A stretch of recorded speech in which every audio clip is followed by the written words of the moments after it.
مردی فقیر بود که همسرش پنیر می ساخت و آن را به صورت دایره های 1 کیلویی می ساخت.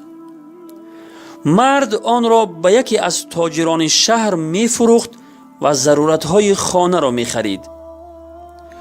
روز مردی تاجر به اندازه پنیرها شک کرد و پنیرها را وزن کرد.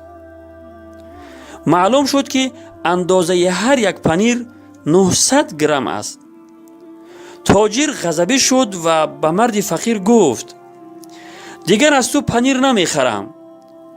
تو پنیرها را 1 کیلویی گفته به من می فروختی، در حالی که وزن هر یک پنیر 900 گرم است. مرد فقیر سرش را پایین انداخت و گفت: ما ترازوی نداریم و 1 کیلو شکر از شما خریده بودیم و آن را به عنوان وزنه و چینک قرار می دادیم و پنیرها را به وزن آن چین می کردیم. پس مرد تاجر از خجالت سر خود را پایین انداخت و ندانست چی بگوید.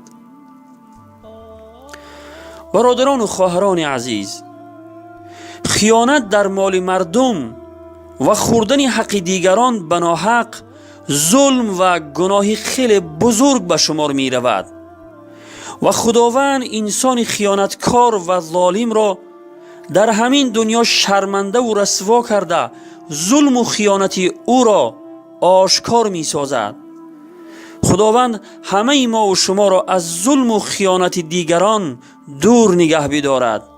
و السلام علی من اتبع الهدى.